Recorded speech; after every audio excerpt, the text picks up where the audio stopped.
Hey everybody, and welcome back to Comic Book Nerd Nation. And Pirate's already rolling his eyes over there and looks, slightly unhappy to be here. But now he looks happier because he's got beer.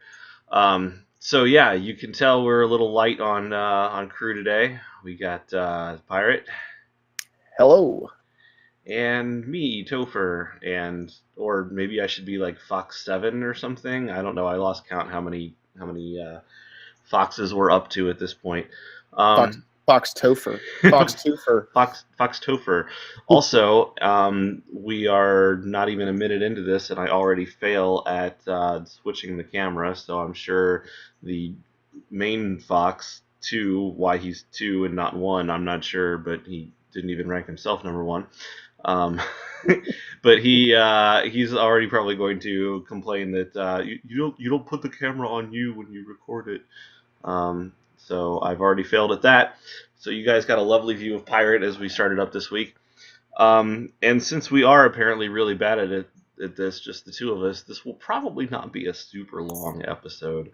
Um, Pirate tends to fill in a lot of gaps, or not Pirate, I mean Fox too tends to fill in a lot of gaps, and Brian normally brings all the weird stories that he found all over the internet.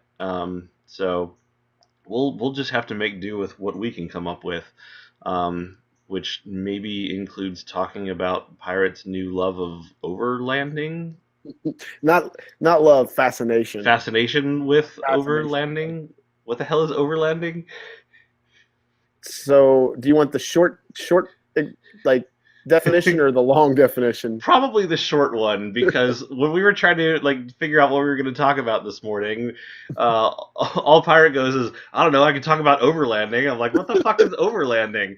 And so now I kind of really want to know, even though I'm pretty sure it has nothing to do with comics or anything that some of you might even be interested in. But let's So, hear it. the short and skinny of overlanding is taking a vehicle. It's taking a vehicle and making it a self-sustaining environment and taking it through various like terrains and through remote areas. But like everything you do from your vehicle. So you got to have like a vehicle that's a bit of a rock crawler, a bit of a mudder, something that can go in deep waters. It's off-roading. It's off-road car camping, basically. So I have been obsessed with watching videos on it and seeing these people take some of these vehicles in places like that I would never expect a vehicle should ever go. So that is overlanding.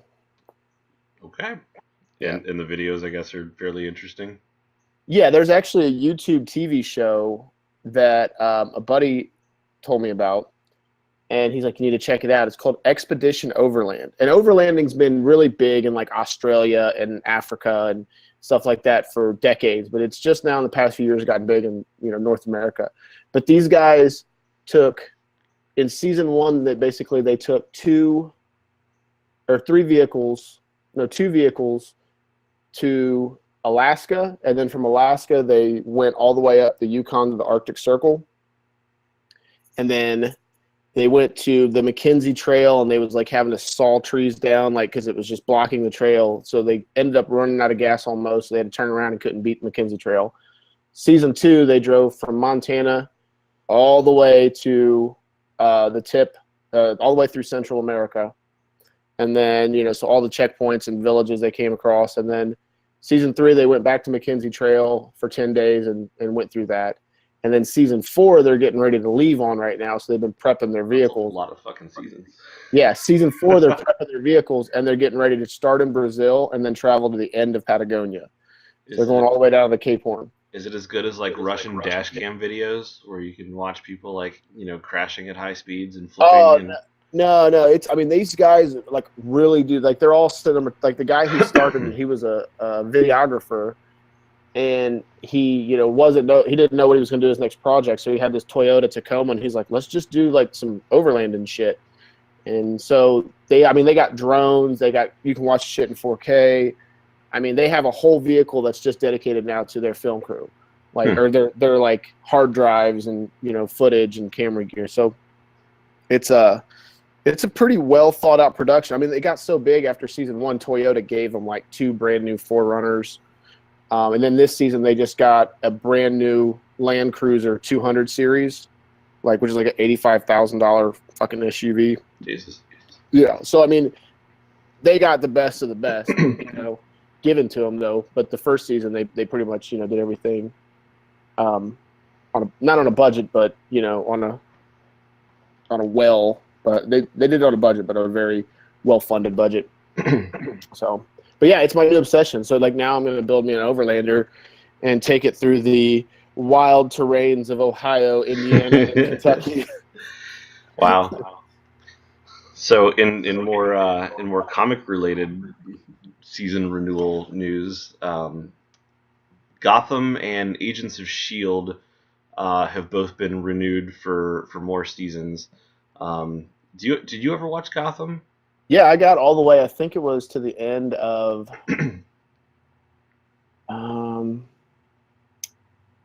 either season 2 or season 3. I didn't watch the last season. I've never seen any of them. I heard that the first season was kind of okay-ish, and it just felt kind of weird and not necessarily very superhero-y. Then I heard I guess it got better with the second season, and the third season was really good, and I don't even know how the hell many seasons we've had. So the best way that I tell people the only way you're going to enjoy Gotham as a comic book fan is to not take it as a comic book show, so to speak. Take it like a detective series, not the detective series comic book, but to take it like a detective show, right. With coincidentally the same names and similar traits of characters who are in the Batman stories. If you take it as simple as that, you will find the show enjoyable. Did you ever watch Once Upon a Time? Is that the one about the evil or the fucking fairy tales that they incorporated? Yeah, it's basically some character, some person from the real world ends up in the middle of a bunch of fairy tale characters and stories, and it's they have the same names as a lot of the characters, and there are story elements that sound familiar, based on who the people were in the fairy tales, but it's an all new story that doesn't really center on the fairy tales, but more like a real person's interaction with all of these characters. So your description just kind of made me think of that. Yeah, somebody told me about that show, and they said it was really good. I hadn't watched it, but yeah. I watched the first season and enjoyed it, and then partway through the second season just kind of stopped watching it for no good reason. It wasn't like it was bad or anything. There were so many other shows I was watching, and I just kind of stopped watching it. But I've heard it's been pretty decent. Yeah, Gotham is very season 1 is very.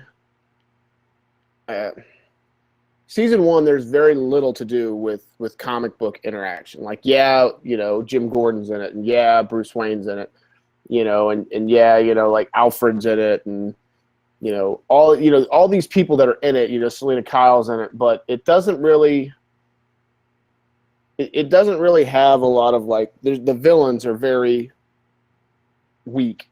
You know what I mean? There's some villains that are in it that are from the comic book, but there's no traits or anything to them really whatsoever. But then season 2 is when they unleash all the villains, and there's the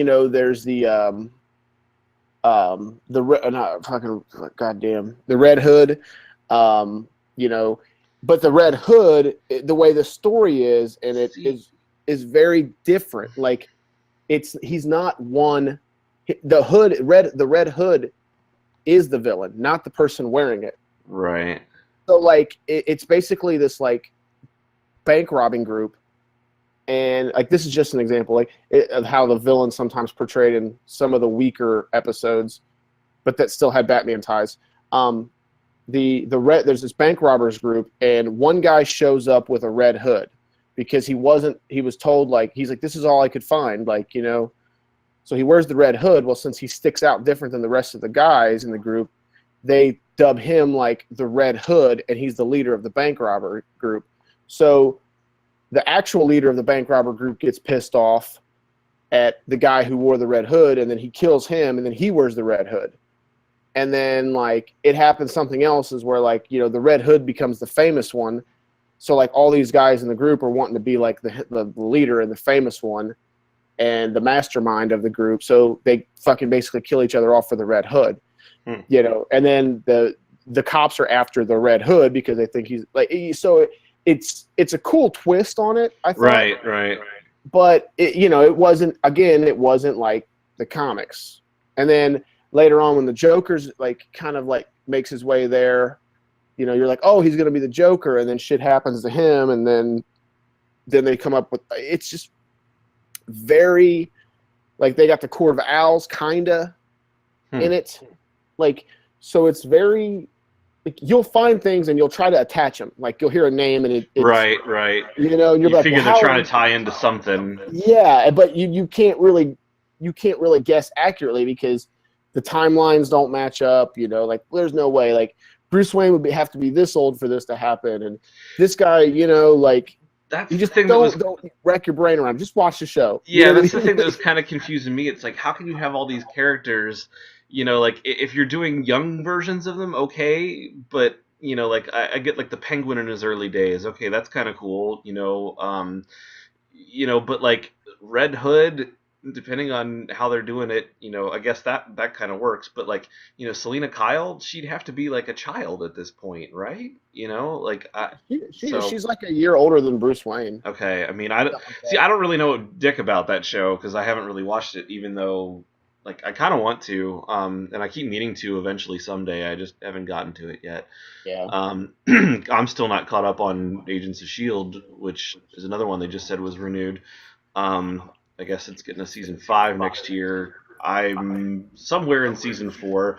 I've actually been enjoying that show though. Like I know I don't think you guys really watch it much. I watched the first season, and then the second season I think I made it like to episode 4 or 5, and at some point I just fell off, and it wasn't that it wasn't that I disliked it.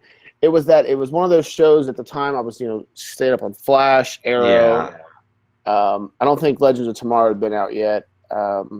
It's definitely a different beast than the Arrowverse stuff. Yeah. You know, it's not as gritty. It's not. I mean, it's not as full of superheroes.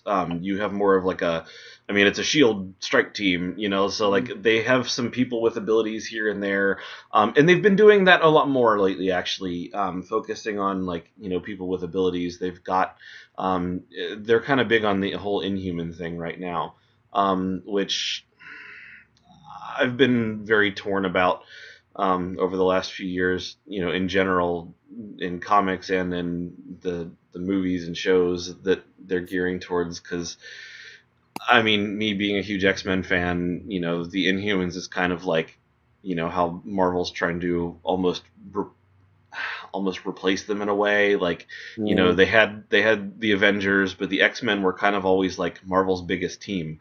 And well, then when you can't pay, when you don't want to pay for the word mutant, you know what I mean? You kind of got to use what you got at this point. Yeah, know? so, you know, with Fox having the rights to mutants and the X-Men, you know, they've kind of had to, you know, who do you go to after that? You know, you made the Avengers huge, and beyond that, you need another group of people to focus on. Well, you know, telling X-Men stories has kind of been your bread and butter for the last 40 years.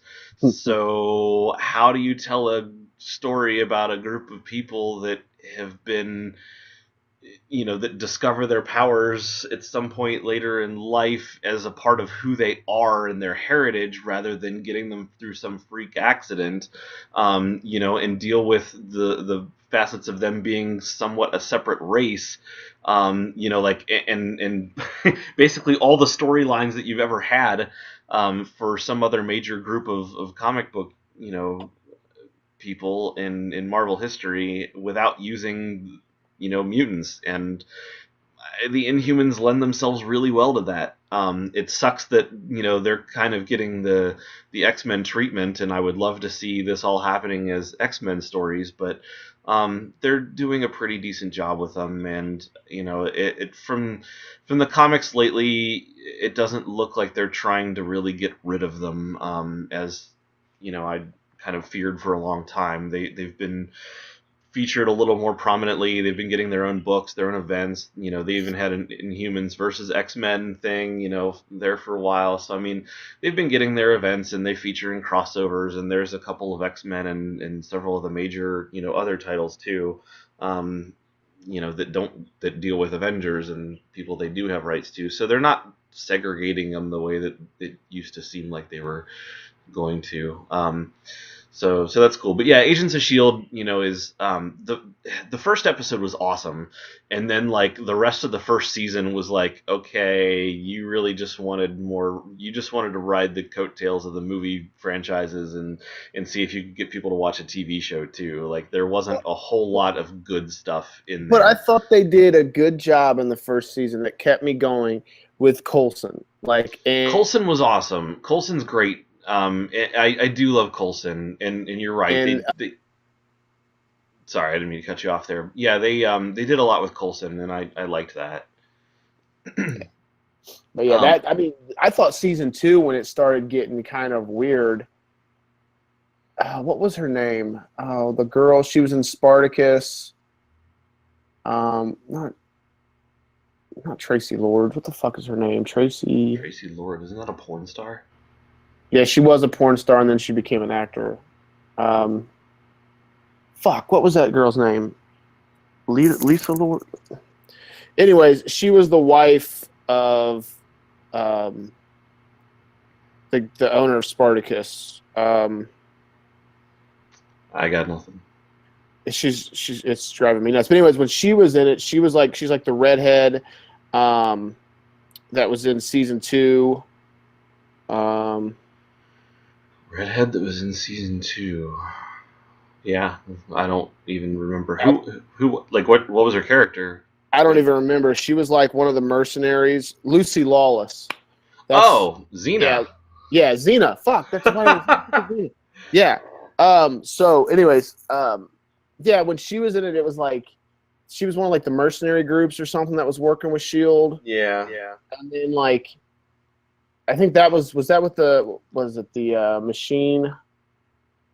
Oh fuck! What was the guy who they rebuilt? He was trying to go to find his kid or something like that.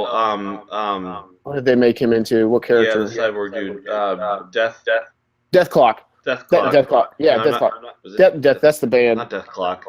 Fuck, I can't remember his name. Deathlock. Deathlock. There we go. We're buckshot effects here, people. Not Deadshot. Deadshot. Yeah. Deathlock. But anyways, they made him into Deathlock, and he was like the first actual character that they put into the show. I thought like that, that was reoccurring, so to speak, not character, but like superhuman type. Right. Person in the show. At least that I remember. And I thought, okay, cool. And then it just like, it seemed like that's all they was encompassing on was him. And I thought everybody else's characters were kind of like lacking. So, I don't know. I fell off. And it's not that it was a bad thing that I fell off, like because of that. I wasn't like mad, like, oh, fuck this show. It's not like The Walking Dead. Right. But, like, it was just like, oh, I'll pick up, I missed a week. I'm like, oh, I'll get it next week. And then I'm like, I missed 2 weeks. And then before you know it, I'm like 6 weeks behind. I'm like, fuck, I don't know what's going on. I can't just jump back in. Like, yeah.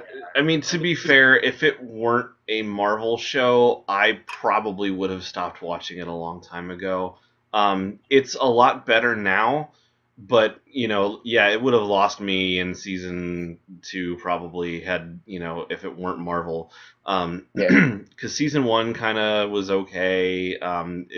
The rest of the season paled in comparison with the pilot, and the way they intertwined with like Thor Ragnarok, or not Ragnarok, Thor Dark World. That was like the first movie tie-in that they were going to do with it, and like the whole thing was going to be, this was the TV show that like tied all the movies together. This is what happened. This is what happens in the downtime between the movies, basically, and it doesn't focus at all on the main, movie characters. Like they don't show up. They every once in a while slyly reference them, and that's about it. It's like a joke that Coulson will make. Well, you there was know, a and so they were going to tie in with Thor: The Dark World, and it was like one scene where they go and they're investigating like the aftermath, and they're just like sorting through some rubble and shit, and then talking about some of the events of the movie. And it's like, well, that's not really the tie-in that we were hoping for, and so yeah. the rest of season one was just kind of disappointing because it was like, well, I don't know that this show is really going to be everything that we wanted it to be. Now It they had a pretty good tie-in for Civil War, or not Civil Civil War, but War, Winter Soldier. um, It was yeah, Winter Soldier. Winter Soldier. I Oh, that thought was later, but or wait, oh yeah, yeah, they, Winter Soldier. they Yeah, had yeah, yeah. I was thinking Civil War too. Yeah, no, the Winter Soldier one is when it started to get really good because they started yeah. building up with the whole, like the Hydra, agents within Shield, and like they were starting to build up Hydra as this big threat, that was still there looming and casting doubts on who was going to be, like are all these people actually loyal to Shield, and like it worked really well to build up and set the stage for Winter Soldier, and then one of the characters from the show was actually in the movie. One of the bad guys, Sitwell, one of the Yeah. Shield agents that had been in there for a while. Like you suddenly see working for Hydra in the movie, and so like it was cool that they, that the movie threw a nod to the TV show rather than the other way around. And then obviously the destruction of Shield, and like Hydra coming out and the helicarriers going down and everything, and Shield basically disbanding, ended up being a huge plot point for the show moving forward. Because didn't Coulson So become Director Coulson now? yeah, Didn't basically he? they went underground and they sort of formed a secret Shield that Yeah. wasn't the government run one anymore. They were now like their own independent thing, that kind of a renegade agency with Coulson in charge, But after they Nick Fury left. but they still had old Stark Tech though, because it was in one of Stark Tech's old bunkers, right? The No, it was the old well, kind of not Tony Stark though, Howard Stark. It was in the old That's what I'm saying. Yeah. SSR bunker from Yeah.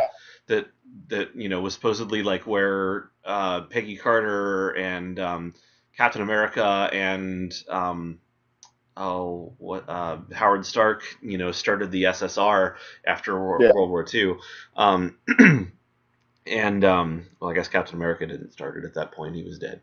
Well, encased in ice. But anyway, yeah. So the end of season two, the last third of season two was great because the build up to Winter Soldier, the fallout from that, everything that happened there was awesome. And then season three, they kind of started bringing in the Inhumans, while still dealing with the Hydra stuff and being on their own. And like season two, late season two was where it hit its stride. And honestly, it's been really good ever since. Like season three was great. Season four has been pretty good so far, even though I'm not very far through it. They brought in Ghost Rider, and that's been interesting. So like it's been a good show. So I'm glad it got renewed. I'm gonna keep watching it, but I need to, like everything else, I need to catch up on it. Yeah. One that did not get renewed is Powerless, the NBC series. Have you seen that at all? I remember when they started talking about that's about the insurance company that like covers like Mm-hmm. all the superhero. Yeah. So when the concept came out, or not, or the story, the plot or the summary of the show, I was talking to a buddy, and I was like, man, that sounds like it could be a very interesting show. I mean, just think of like Man of Steel and like fucking all the fucking work that they got to do. I was like, it could be like The Office even. Right. That I mean, there's potential for it. I was like, who knows how they're gonna do it? Like, if it's like a serious show where it's like, you know, they're like state farmer agents and they're fucking off to fucking save the day, like, with fucking checkbooks of power, like that's stupid. I was like, but if they make it like an office, like a normal 9 to 5 job, and this shit is like run of the mill, and it's like, oh, Superman just blasted like through another building again. This fuck, I gotta go here, like, like where it's just this one, like it had potential, and I never even watched it when it came out. So I I don't know. missed the pilot because it was on like right after the Super Bowl or something, maybe or something. and then I missed the first couple episodes, and I've DVR'd the rest of them since, and I keep meaning to go back and finding the first couple, so that I can watch it. And now I guess there's no rush.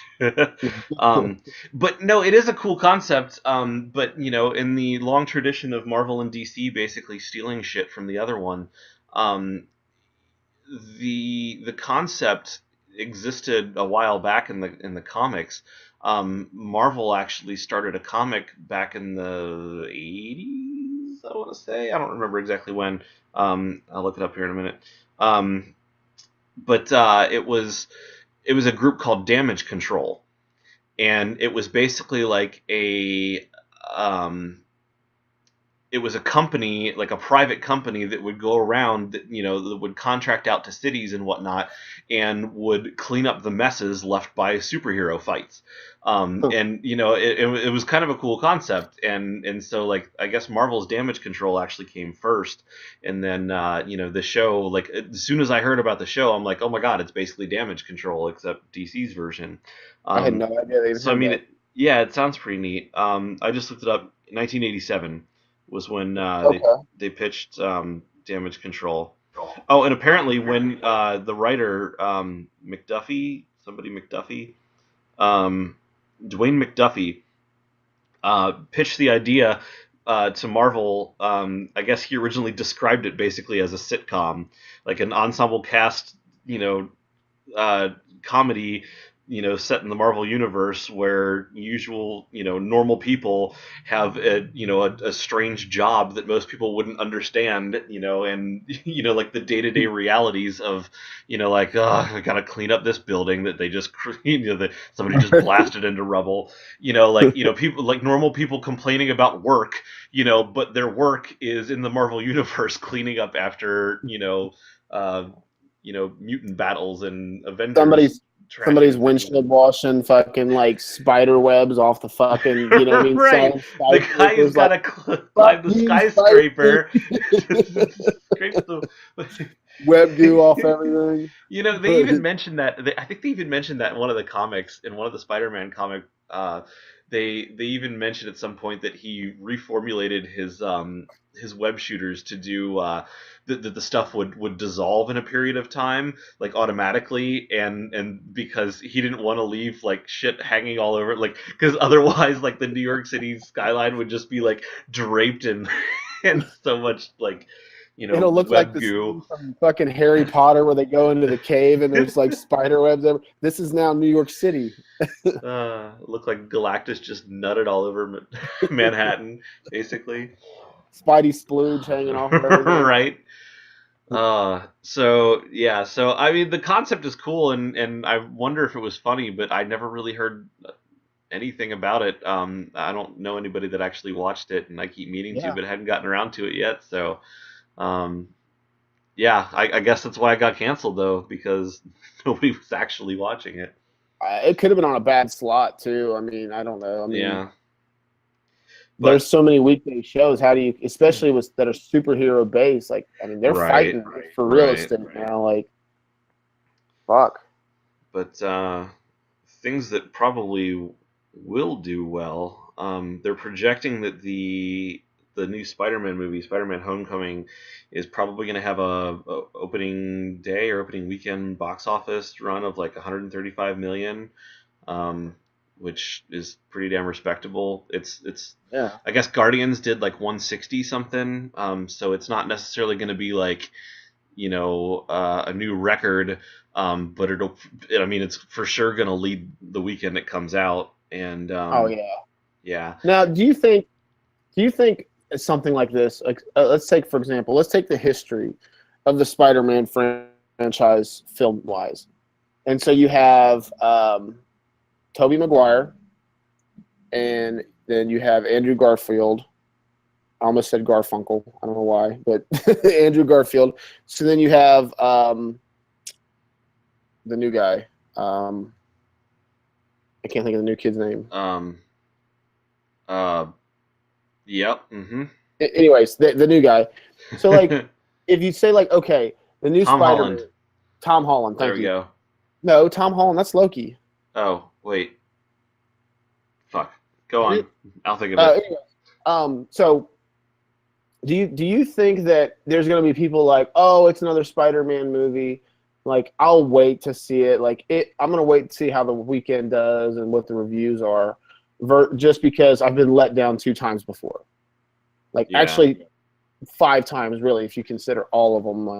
Like, but But it is I Tom mean, I don't Holland. know. Is Tom Holland? Yeah. What the hell's Loki's character's name? Tom Hiddleston. Hiddleston. Okay. I stand corrected. Okay. But so I don't know. I always think about that. Like, man, like this franchise has struggled, and I was like, I wonder if it's because of like the succeeding or the superseding like films that have been brought into it. Like, how I wonder if that has any kind of like play. I mean, obviously it's a very small, but I just wonder, like, because you would think like Spider-Man, as much as excitement, because nobody heard of fucking Guardians of the Galaxy. Right. Nobody.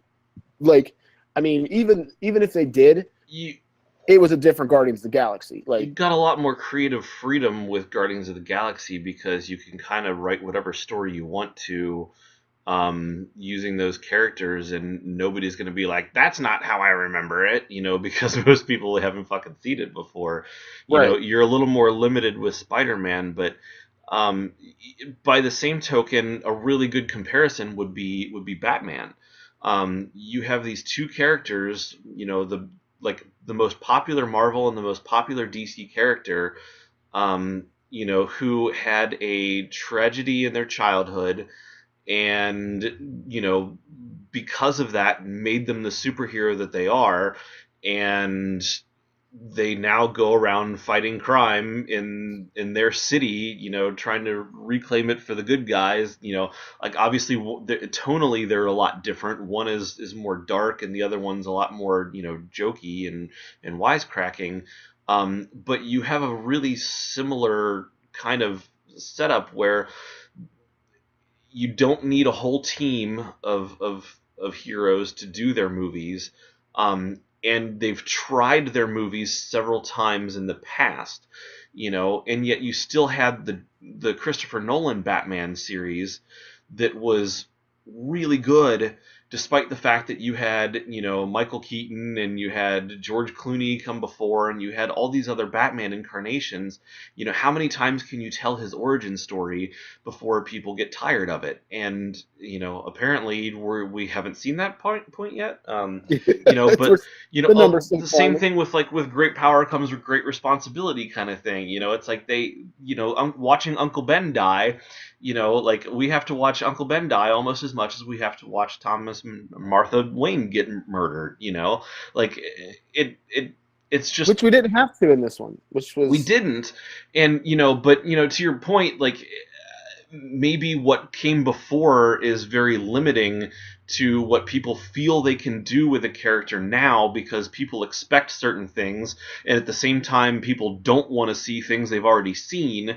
And how many different ways can you do the same characters over and over again, in a way that actually feels fresh and new? So yeah. I mean, what if Tony Stark dies in Spider-Man? I What if he becomes the new Uncle Ben? Like, no, I he's don't. giving him, he's passing that with great power, great responsibility, mentor thing going on, and then what if he just gets shot at the end? I don't see that happening. I But don't either, but the it's just a thought, just an idea. Tony Stark, to me, in that movie, like, I like his character in that movie, though, because there's the one line in the trailer, where Peter Parker did something stupid, and Iron Man's, Tony Stark is standing there, like, talking to him, and and he, like, threatens to take away, like, the his spider suit. He's like, give me the suit back. And Spider-Man's like, he's like, no, he's like, I'm nothing without the suit. And Iron Man, like, or Tony Stark, really, like, just, like, dead fucking serious. Like, it's like you can almost see, like, the emotion in his words. He's like, if you're nothing without the suit, then you don't deserve to have it. And, like, it's weird because you can almost It's coming from hear him. the self-referential basis of that comment. It's like he is the quintessential guy who, what is he without the suit? Hmm. Like Captain America even asked him that in Avengers, and he had some joking answer for it, So like I'm really interested to see Iron Man try to be the responsible one for once, you know, and see how he relates to a character that's making mistakes, because it's a lot easier to tell somebody else what they should do than it is to do it yourself. And so the dynamic of seeing Tony Stark, finally show some responsibility and like hear what he thinks is right without having to watch him actually set an example, which he's clearly Do it's what I proven say, not what difficult I for do. him. Exactly, Yeah. and so like I think it'll be really interesting to see some of Tony Stark's character come out here, to see what it is he says a superhero should do, as opposed to what we've seen him just end up doing while pretending not to actually give a fuck. So Yeah. like I think that dynamic's going to be really cool. So I'm looking forward to that movie. I mean, I definitely think. I mean, at 135 million or whatever they're projecting, Oh, there's it a lot of will people looking forward it to it will for sure. definitely be the highest opening weekend for a Spider-Man movie yet. So yeah, I mean, hopefully good things from that franchise, because I mean, who doesn't love Spider-Man? Oh yeah, I mean Everybody he's wants to see that. the fun. Even the shitty Spider-Man movies were fun. They made them. They could have made them funner. You know what I mean? They were like the Tobey Maguire ones were kind of fucking depressing. Hmm. Like, you know, it's the Andrew Garfield ones. I like how they incorporated um, uh, Gwen Stacy in that one, Yeah, not Mary Jane. That was good. yeah, Um, but I don't know. And this Spider-Man, I mean, just from what we've seen, little bit we've seen in Civil War, I thought was awesome. I mean, he fucking like the one-liners he would say in his fight scene were fucking hilarious. yeah. He's like, you got a robot that's so cool, like, or something like that. They were funny, and yet they were genuine. Yeah. Like a lot of times, like jokes like that, like some of Andrew Garfield's, like they were funny, but they sounded like they had a scriptwriter behind them. It's Hmm. like that's not the kind of comment you would make in that situation just off the cuff. Like they seemed too prepared.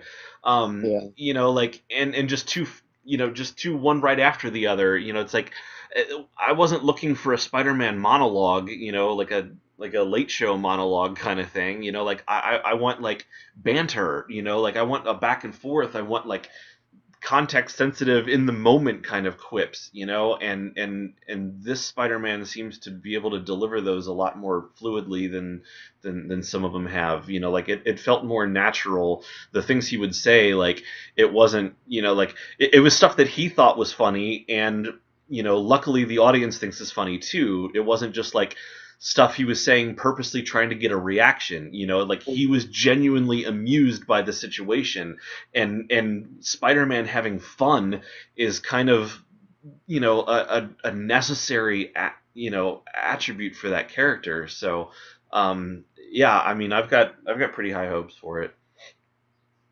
um Ooh. Another thing I'm really looking forward to seeing eventually when it finally comes out is the New Mutants TV show that they keep talking about. They've officially announced two of the cast members. I guess these were rumored for a while, so this isn't like a huge surprise. I think we even talked about it at one point.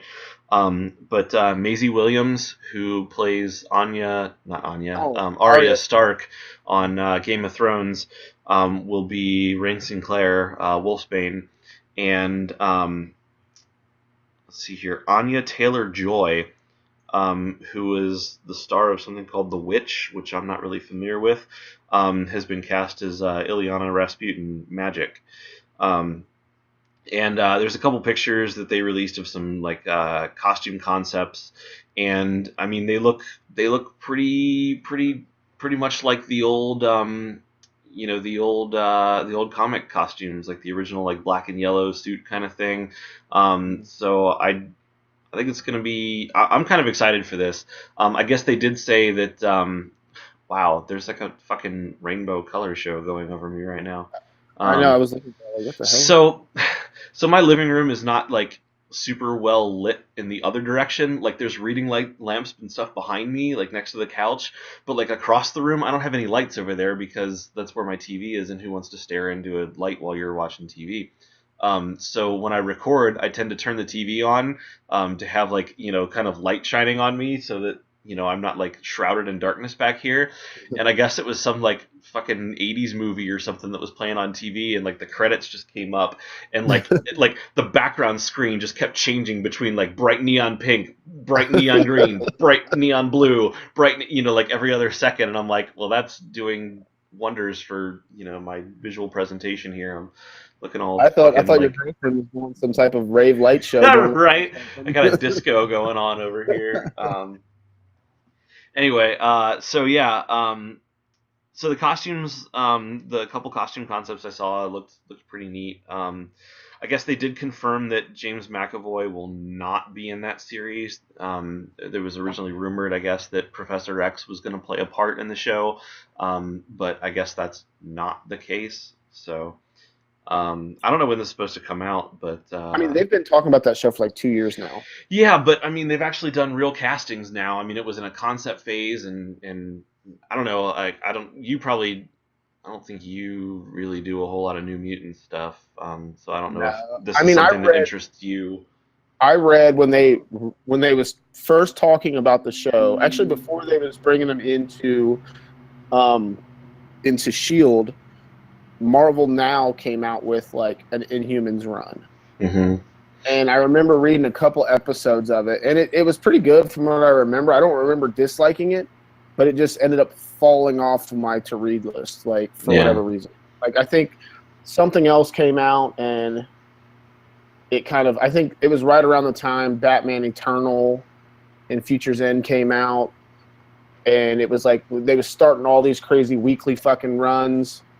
And I was like, I think the pools had to like drop a few books like to make up for it. And I think that happened to be Mm-hmm. one of them. So I I went back and read the like the original New Mutants series a couple years ago, and like all the 80s, all the old Chris Claremont stuff from the it started in 83, I guess. um I want to say 83, and I read like pretty much all the New Mutant stuff from the 80s, and it was surprisingly really good.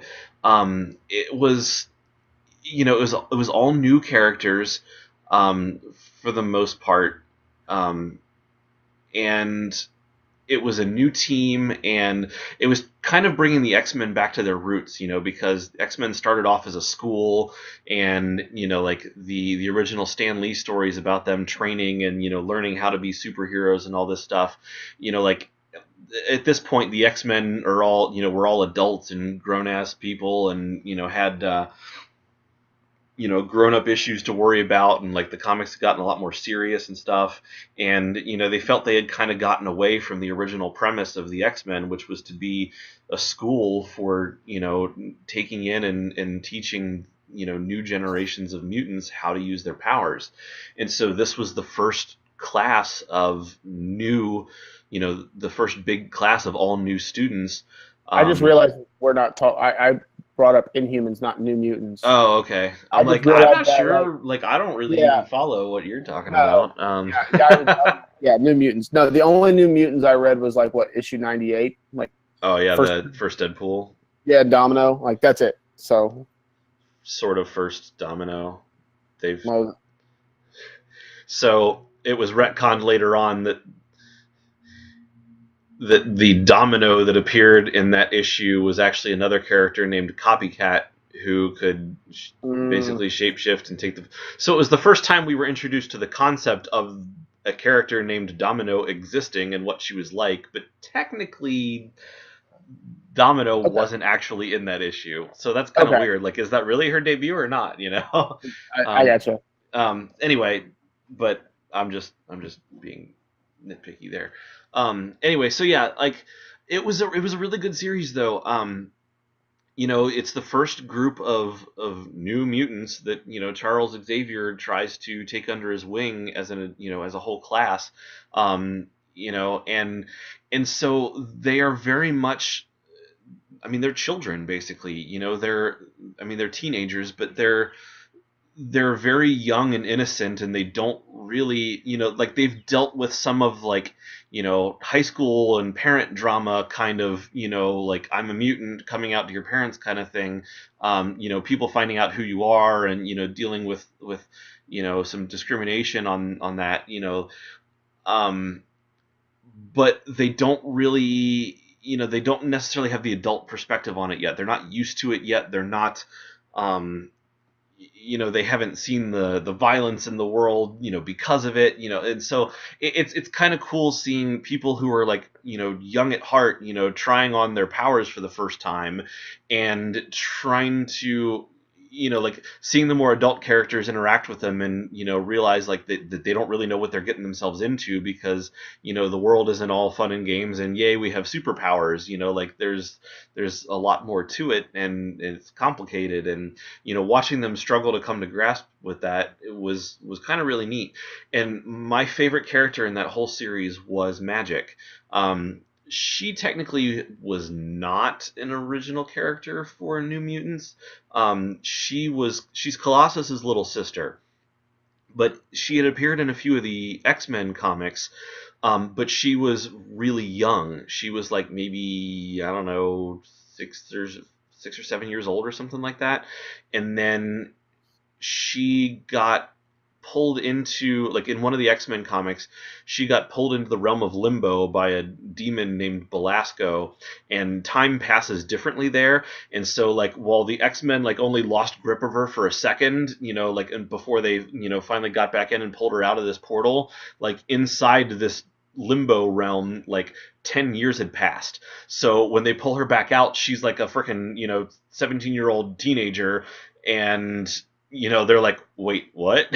and she's like, you do not know the shit I have seen. Like, she grew up under the tutelage of a demon, like, spent the last 10 years of her life, like trying to survive and scrape by in this fucking demon realm. And so, like, she's now, like, a trained sorceress, with, like, all this dark magic and shit. And like, the rest of the team's fucking scared of her, because, like, she's fucking, like, for real, like, serious, and it's all, like, kind of like doom and gloom, like she's very pessimistic, and it's a really neat foil to the rest of the group, who is still, like, the childlike innocence and optimism, and she's basically like, the world is shit, everything is shit.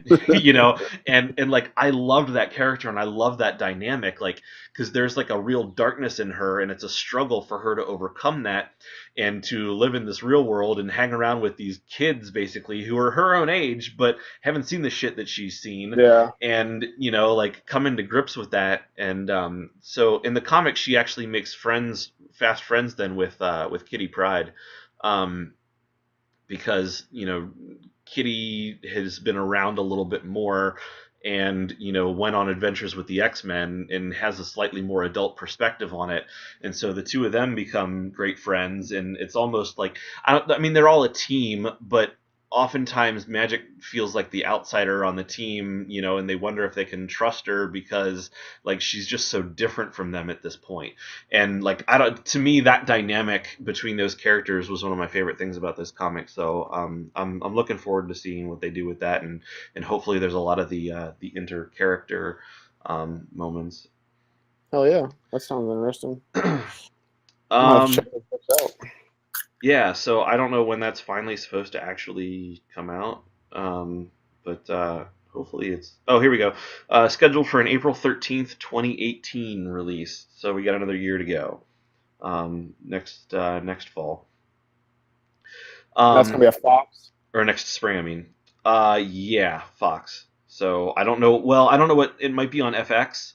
Maybe. I'm not sure what actual channel it's going to be on. I doubt it's going to be on, like, Network Fox. I hope it's not on Network Fox, because it will be too campy, and it will be more, high school drama, and there probably won't be any serious moments, and so I'm hoping it's on FX, because that'll be that seems more like the atmosphere that would do that show justice. So, Yeah, um, FX. I mean, they had like Sons of Anarchy and yeah, shit. Sons of So Anarchy, and yeah. that's what Legion's on right now. Even though I suck and haven't watched um, as much of that as I should have to be able to really say any kind of opinion about it. But yeah, I'm hopefully it goes on FX along with Legion. That would be a good way to to kind of open the door for it. Anybody who's already watching Legion, like, stay tuned for New Mutants kind of thing.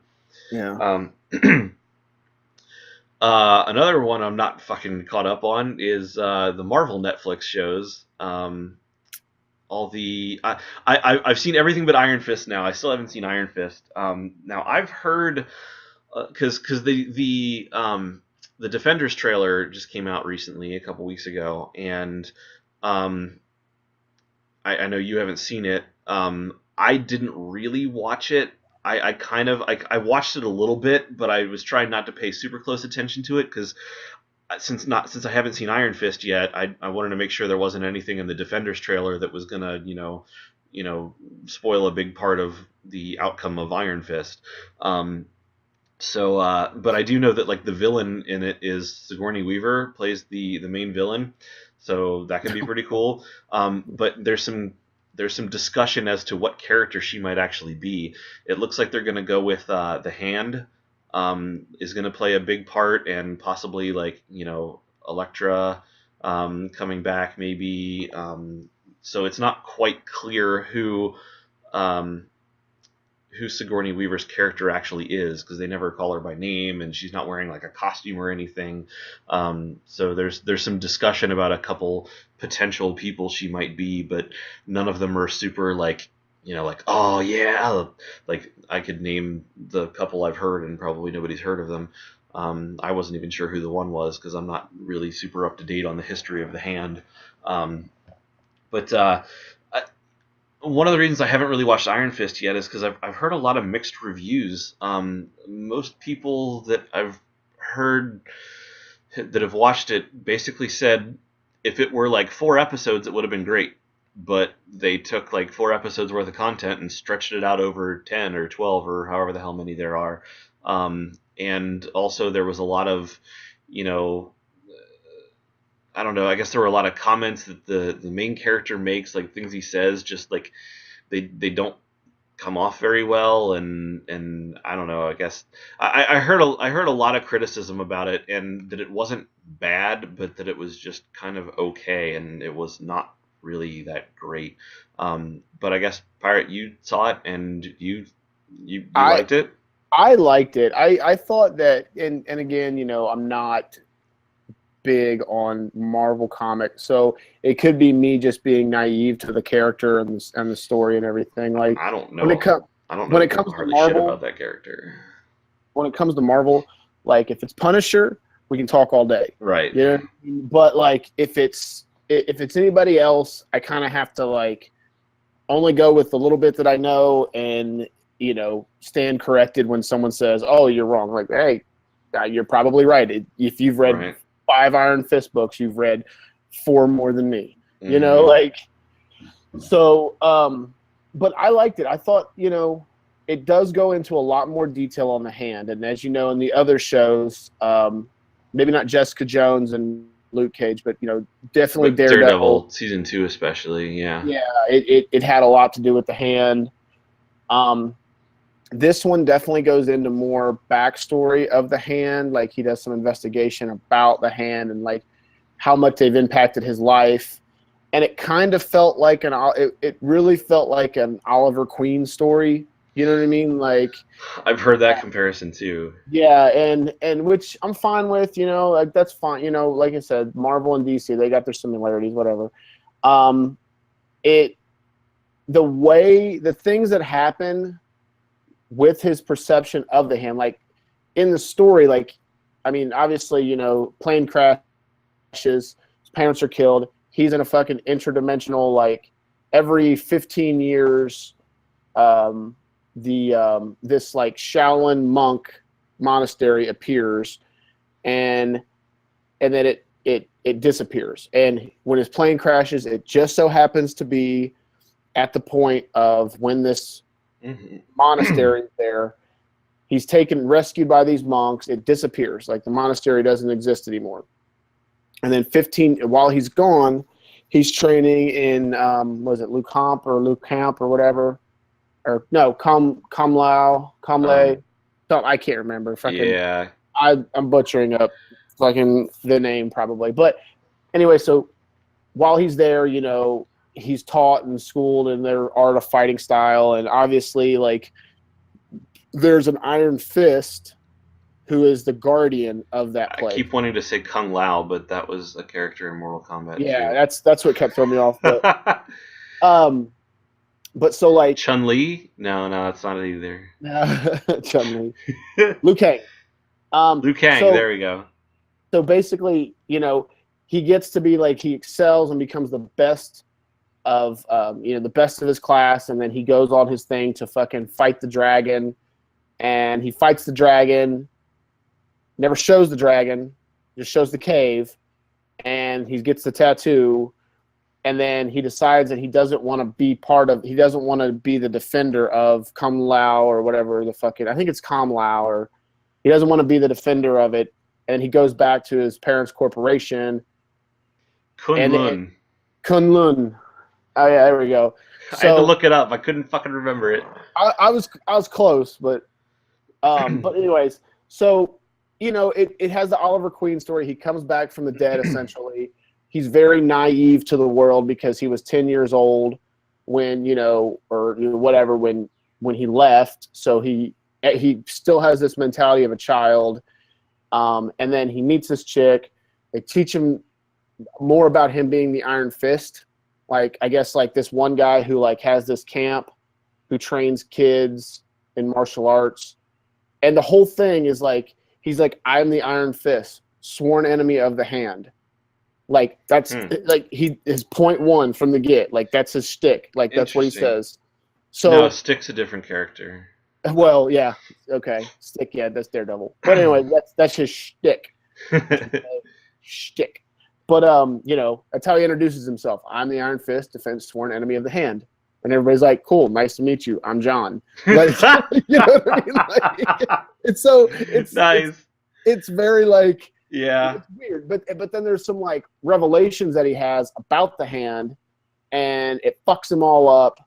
And I don't like it's really hard. Like I guess that's a good analogy of you said earlier. Like if they would have had 4 episodes, it would have been great. It took 4 episodes of content and stretched it out. But I think what you find out in those stretches is what made it worth it. Like you could have literally done it 4 episodes, but there was a lot of stuff backstory that I think is going to be more explained Was this in a the Defenders. good show on its own? Like if you had never seen any Marvel show, and you weren't planning on watching more, would this show have stood well on its own, or were the most interesting parts of this the things that set the stage for Defenders, or that tied into other random things that aren't about Danny Rand? See, that's a hard one to answer because I think one of the interesting things about these Netflix Marvel shows is the tie-ins. Yeah, you obviously can't Even with ignore the the fact that they play well with each other, but like you could take Daredevil, by itself, Luke Cage by itself, and those shows had compelling storylines of their own that didn't rely on their okay, connections to, like, I know people who a friend of mine only watched Jessica Jones, never seen Daredevil, didn't know about Marvel, loved it, thought it was great. I know, like, people watched Daredevil the first time. I mean, obviously the first season of Daredevil, there was nothing else, yet to tie into. But like Luke Cage, I know people that watched Luke Cage that didn't watch Jessica Jones or Daredevil season 2, and like they thought it was great for what it was. yeah, Like it wasn't, and I get more the impression that Iron Fist wouldn't be a great standalone show, that like what the best parts about it are the fact that it's kind of background filler for the the Netflix Marvel yeah. universe. It's not as good as it wasn't as good as I thought it was better than Jessica Jones, but it was not as good as Luke Cage, and definitely not as good as Daredevil. Hmm. Um, See, I like Jessica Jones more than Luke Cage. See, I like Luke Cage just because I like the what do they call that I like it had a consistent tone, like it Yeah. had vibe to it. You know what I mean? Mm-hmm. Like it was in Harlem. It was, what do they call that? The Blaxploitation. black exploitation, like Mm-hmm. shot, like the storyline. Yeah. I really like that about it. No, Jessica Jones to me, cinematically, I really liked the feel of Luke Cage. Like you are correct. Like that was a really neat aspect to it. The only yeah. downside to that for me is that when they do that for a character in their own show, when you inevitably are working towards a team up, the How do you team create? up How do you do that? yeah, exactly, the team up is Yeah, not going to have that tone. It's so which tone are they going to pick for the team up? Is it going to be a style of its own, or is it basically going to be like the same tone as Daredevil and these other characters are just in it? And I feel like that's where the specific tones can sometimes be problematic, because it's like, oh, Luke Cage is great in his own show, but we're going to stick him together with a team, and it's basically going to be, he's going to be a side character. Like, is it a yeah. team up where everyone's equal? And the tone goes a long way to setting that up, because if it's not the same tone as any one character's show, then the show's not really about them. Yeah, no, I agree with that. And it will be interesting to see how that kind of. But then again, I mean, we had like we seen in Jessica Jones, Luke Cage didn't have the whole like it didn't have that vibe. You know what I mean? It's when he got his own show, that's when Right. but he was still the same He was character. still And the same character, so yes. I think it was just like his story opened up Right. that feeling, not so much the character opened up that feeling. And I think that character is still going to be this, and which I think was good that he maintained that same character. It was just his environment that kind of like colored the story up Mm-hmm. versus him like being with Daredevil and Jessica Jones and Danny Rand, and then you got the night nurse and I think it's I really like it. I think Iron Fist is lacking. Like, but then again, it's like how do you like we've seen this story before. We've seen it with Batman. We've seen it with Oliver or Oliver Yeah. fucking Oliver Queen. We've Mm-hmm. it's just happens. Like guy disappears, comes back, he's a badass. Like, and then he Rich white guy goes to some other culture, appropriates their their stereotypes about warrior cultures, comes back, does it better than them, and like doesn't can't relate to the setting that he originally was born in and now tries to come back to. exactly. Like, I mean, hell, we We've even seen that once or seven times. right. You know what I mean? Like, it's not. It's been done. Like, and what really like got me more not concerned, but more interested in watching the show was the flack that it got when the casting was announced. Like, they're like, "Oh, it's a white guy," and I'm like, "But that's part of the story. Like, if it was just some Asian kid who learned this stuff and then comes to New York, you know what I mean? Like, it wouldn't stand out. I mean, I think it would still be a great story. It wouldn't stand out as much. You wouldn't have, you know, like, well, okay, let me take that back. When the comic was wrote in the time that it was wrote, when the story was wrote, it wouldn't have had the staying power that it has. I mean, that was just because of like racism. Not I won't say racism, but it was comic books were wrote Well, to white kids they were for the most part. both he and Luke Cage. I mean, the reason that they were teamed up together in the comics later on was because of sort of their origins, their meta origins. Luke Cage was born out of the whole blaxploitation thing. Like it was the cool thing, to have like some sort of like funky type series with that focused on the African American community, and like some of the slang of the time, and like you had Shaft, and like was super Yeah, popular, and so like Luke Cage was basically supposed to be the comic book Shaft, and then you've got Danny Rand, who was supposed to be the comic book Bruce Lee. It was the same sort of thing. Like Asian kung fu movies were all the rage around that time too, and Right. so they made Danny Rand. And, now why they made him a white guy instead of an Asian guy at the time, I don't know. I guess I mean, they it didn't was have a probably huge Asian readership, and yeah, I'd say I mean it was probably something, to still get those books in the hands of white right, kids. You know yeah. what I mean? Like, because Um, that was probably their biggest demographic, like of buyers. hmm But But I don't think it takes away. I don't know. Like there was a big thing, like oh, I mean, a white kid, which I get it. Like it could have been, they could have like alleviated the entire corporation, and aspect of it, and just had this person find himself in New York, and then that's when shit well, starts you happening. can. I mean, I think it also would have been more than fine if they used like y- y- your your genetic racial heritage is not, you Doesn't know, matter that you have a Fortune right. 500 company. I Doesn't get matter that. Yeah. where you're born. Like you could have an American kid who grew up in New York and has rich parents, and they could be Asian American. He could be an Asian kid You're right. who gets transported back there, and so I mean they could have had an Asian actor do it. They Like, could have. Yeah, you're and right. and I don't think that would have hurt the story at all. But did it need to happen? Did he? I don't know. Like, I'm sure if Fox were here, we could get into some sort of fight about, It would you probably be a know, whole different discussion it happening. would be a whole different discussion, and I'm not going to claim that I know the right answer. My old fallback is, the same thing I say every time is just that, there's a pattern there. Like if you look at any one particular scenario, was it racist that they that they made Danny Rand white in this? No. Like, do I think that there was any malicious intent? No. But the shitty thing is when you add up all those individual ones, you have a giant pile of movies that have Asian culture with a white guy in the lead role. And so Oh, like absolutely. any individual one of them were, was it justifiable in that case? Probably, sure. Like I can't vilify. I'm not going to vilify any one particular case of it.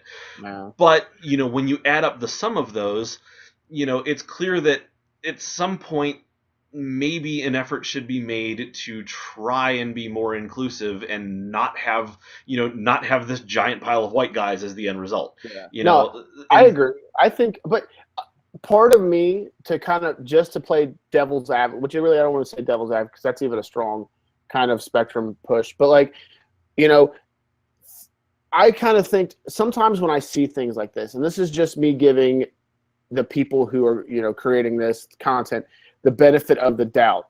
And as a comic book, as comic book readers and comic book fans, um, you know, we we are very critical of storyline.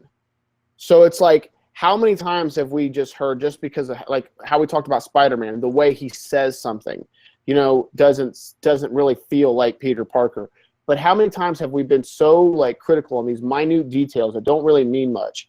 But then you take a character who was white in the books from when it was written, and then now all of a sudden he's a different race. How many people would have flacked on that, like, or said like, oh well, that's not Danny Rand. yeah, I mean, like, and so it's there'd be like, what's the safer route to take?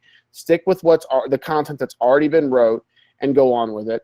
You know what I mean?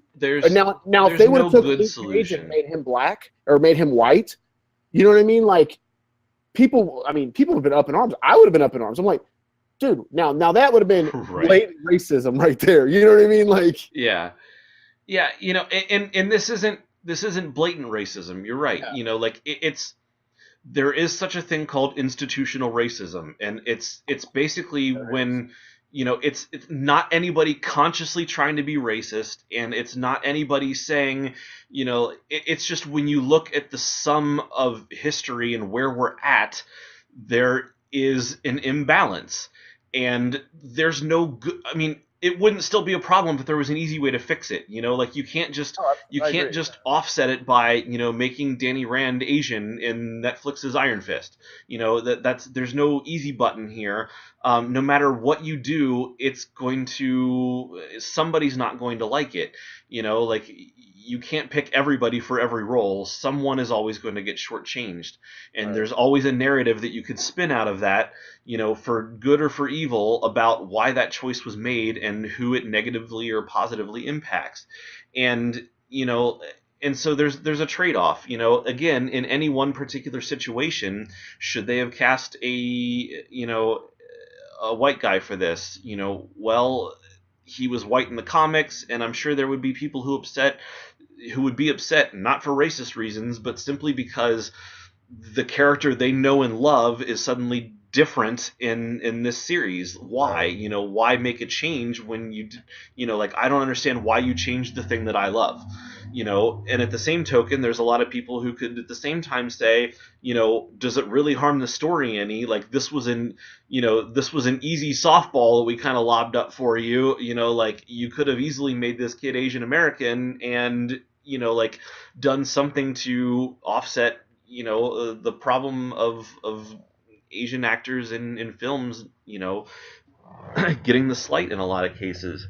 Yeah. And there's no good answer, because the problem is the history of the country, is predominantly white. And so a lot of the content that you have that has nostalgia attached to it from years of readership and viewership of books and comics and movies and TV shows, a lot of those stories and a lot of those characters are white dudes. And there's two sides of this argument. You can say, like, you shouldn't change things for the sake of change, and Fox has made that argument a lot, saying like, that's who they were, and you're not wrong there. That is who they were, and that doesn't mean you should just change everything Yeah. because somebody felt slighted. But at the same time, making new characters does not have the same effect.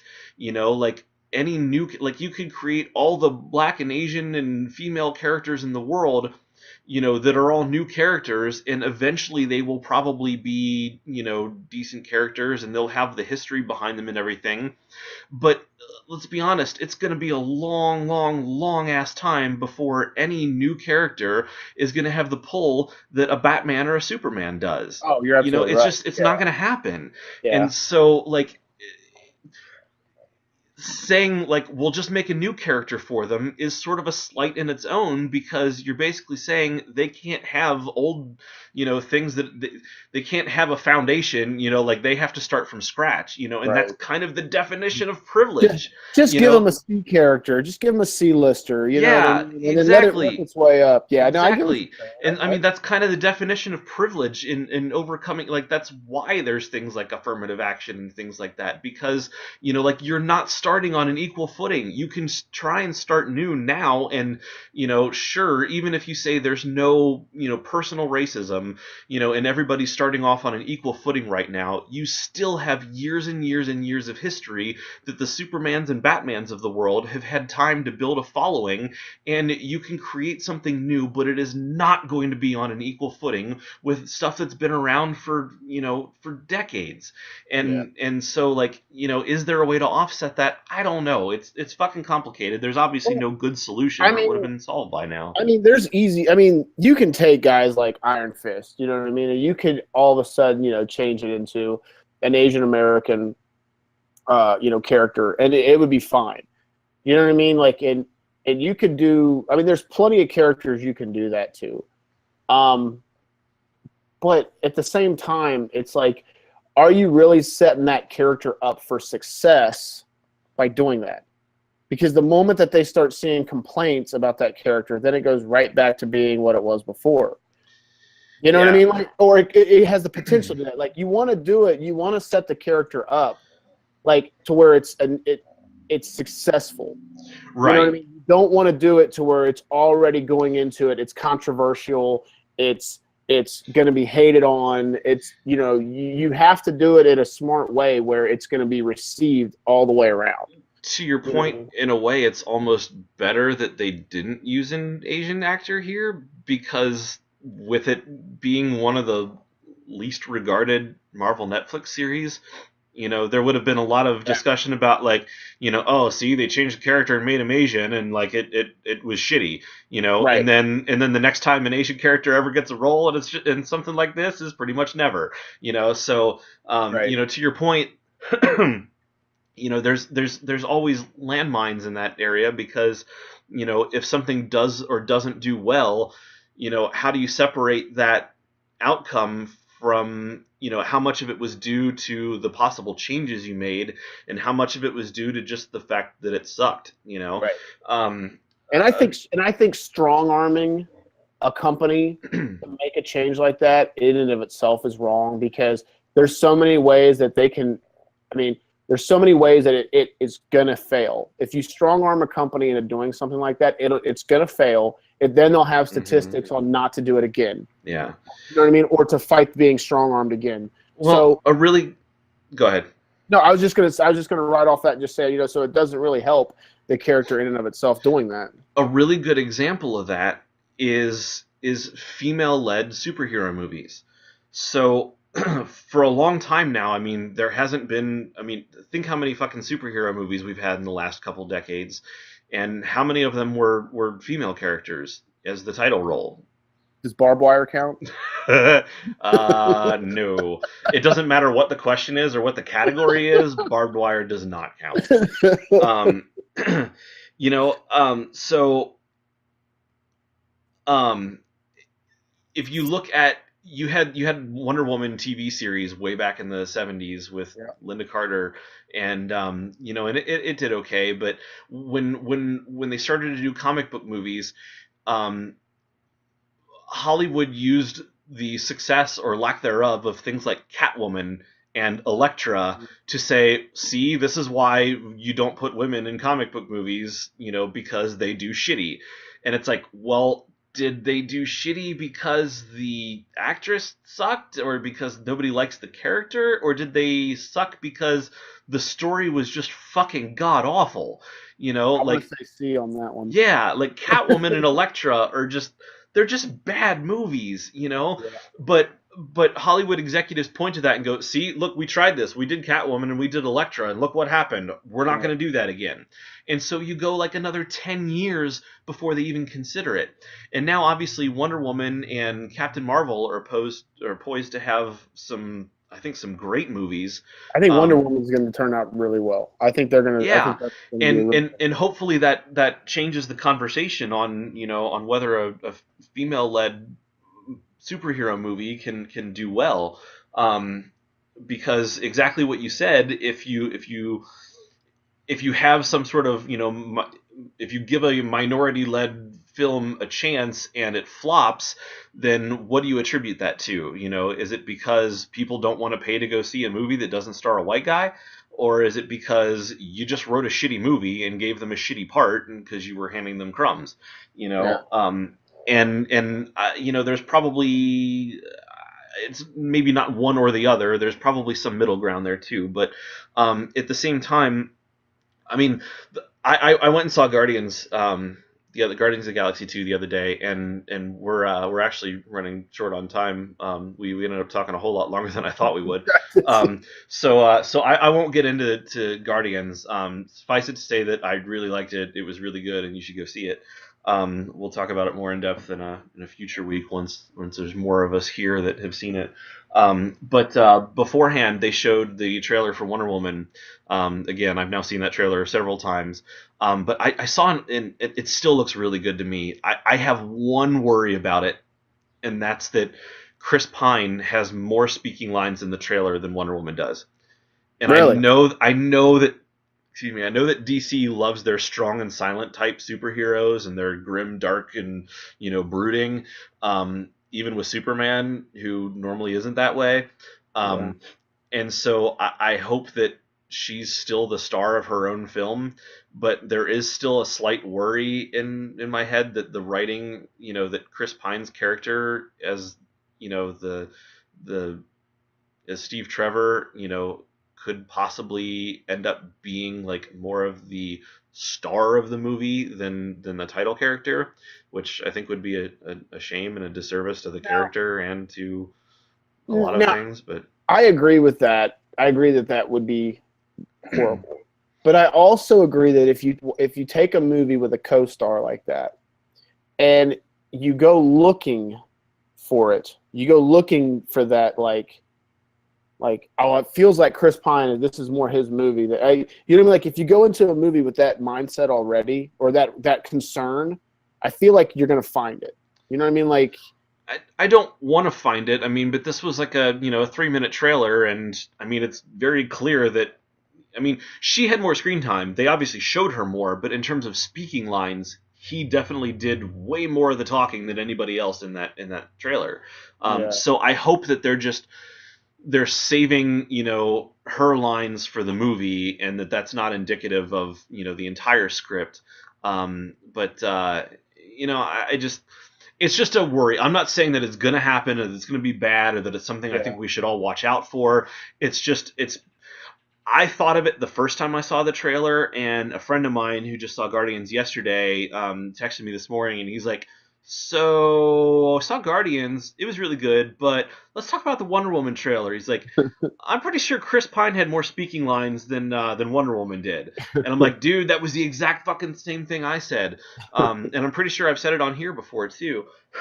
So it's just a worry. It's just something that like I'm hoping is nothing, But I mean, like, it's probably going to happen. If you're counting speaking lines as speaking lines, it's probably going to happen. Because, I mean, look how many speaking lines she had, even when given, like, questions, like, or trying to, like, talk about something. Like, look how many speaking lines she had in Batman v Superman. And obviously, her name's not in the title. Right, and she was a much more minor character there. But I mean, like, even when they approached her directly in conversation, even when Bruce Wayne talked to her, her lines were very small because her character's always been a woman of action, not like, she's not a diplomat. I mean, even though she kind of did get portrayed as a diplomat more in the New 52 comic books, like, she was fucking at the White House and Senate and shit. And Chris Pine is definitely the bigger star. I mean, Chris Pine gets a lot more name recognition than Gal Gadot or however the hell you even pronounce her last name, Yeah, for sure. So, I mean, Saturday Night Live last week or a couple weeks ago, Chris Pine hosted. He talked about he's got a new movie out, Wonder Woman. It was actually kind of an amusing skit because in his opening, he brought up pictures of Chris Hemsworth, Chris Evans, and Chris Pratt, and said, "Okay, now I'm Chris Pine. I just want to make sure that you guys all can differentiate me from the other white-skinned, light-haired superhero actors named Chris." He's like, so this is Chris Evans, this is Chris Hemsworth, and like the pictures are all like they all have like the exact same fucking haircut and smile, and they all look fucking identical, and it's hilarious. It's like, oh my god, wow, there's really 4 white dudes named Chris that are all like the stars of all these fucking superhero movies. That's hilarious. And like different cast members would come out and they'd be like, oh, hey man, like it's so awesome to finally meet you. Like, oh, like, do you get to keep the shield? No, that's Chris Evans. He's Captain America. I'm Chris. Yeah. For the World War II movie where you play the guy in World War II. Well, sort of, but yeah, your name's Steve, right? Well, yeah, but I'm the World War II guy named Steve Trevor. He was the World War II guy named Steve. Oh. Isn't it Steve Rogers? It's World War One though. In the movie. Well, okay, whatever. But I mean, it's like the same kind of thing. Somebody else would come out like, oh yeah, you're the one with the magic hammer, right? No, that's Chris Hemsworth. And so I mean, it was kind of funny, but at the same time, it was kind of sad because it's like, oh my god, like there's like a formula to it, Yeah. Find a Chris, put him in a superhero movie. Yeah. And so, but see, DC gives the only Chris Wonder Woman. Like Marvel gives everyone else Chris, Guardians of the Galaxy, right. Avengers, Captain America. Yeah. If they find a Chris for Miss Marvel, I don't know what it's. I don't know how I'm playing that one. Like, yeah. It's short for Christine. Christine. Yeah. Um, no, I just think like Chris Pine's obviously the bigger star. Like they asked him to host SNL, they didn't ask Gal Gadot to host SNL. But I'm hoping that the fact that he's the bigger star, that still the direction of the movie, that the focus is not on the star, that the focus is on the leading character, and Yeah. and that's just, and I know that directors in Hollywood have a tendency to focus on the biggest names, the real life names.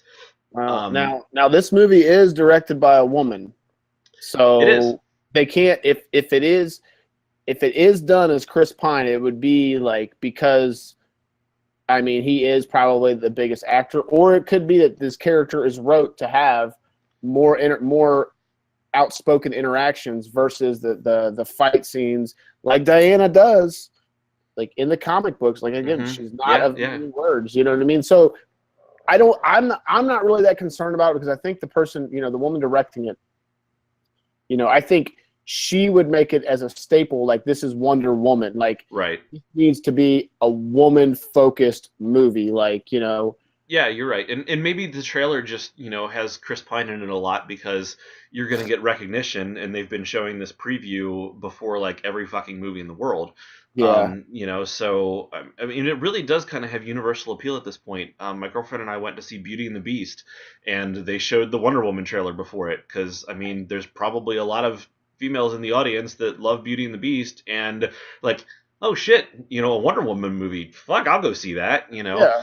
So I mean, like, I saw some statistic, some article today earlier that I guess they polled like movie going audiences to all kinds of different films, and something ridiculous like 82% of people across pretty much every single movie that's in theaters right now, like 82% of them said they had interest in seeing Wonder Woman and wanted to go. Oh, I mean, dude, I you're mean, that's hitting like, so many demographics, dude. Like yeah. you have a woman leading character that's empowering character. So you have a war movie of action. So you have a love story. You have superheroes. Like, I mean, what else is there? Like, you know what I mean? What am I missing? Like maybe there's some comedy that they had in the trailer. You know what I mean? Like the one lady, like, oh, are you like his assistant or something like that? Or Right. I And can't when remember. she's walking through, trying to walk through the door with the sword and shield or something. Like, no, no, please just put the sword away. Like he's like, yeah, and the other one's like, yeah, it really doesn't go with your outfit. I mean, so yeah, there were some funny moments in the trailer. So Yeah. I'm, hopefully DC's turning over a new leaf with maybe some humorous aspects to their And I'll movies. tell you what, the Junkie XL composition of that fucking score of the Wonder Woman song, Mm-hmm. that dun dun The dun, dun, 300. Yeah, dude, the one that sounds that's, like the entire yeah, soundtrack of the 300. dude, it's like that. Yeah. I love it. It sounds so good, dude. Like so good. Like I'm like, oh, that's so badass. It does sound pretty cool. I mean, it Yeah, makes me think of 300 every single it time. But does. Like I didn't even um, think of it until you just said that, and then I started thinking of the, and I'm like, yeah. fuck, that was in 300 too. I'm pretty sure. But hey, at least it's not Transformers. Yeah. So yeah, no, I've got really high hopes for Wonder Woman, and I think it's going to be really good. And I'm actually thinking it's probably going to be the best DC, the the current Yeah, today. franchise, Yeah. best DC universe movie that they'll have out yet. So I think until Aquaman comes out, yeah, Aquaman's shit on them all. I think. well, we'll see. We got Justice League this fall too, so Yeah, see but if I they mean, can bring the characters together.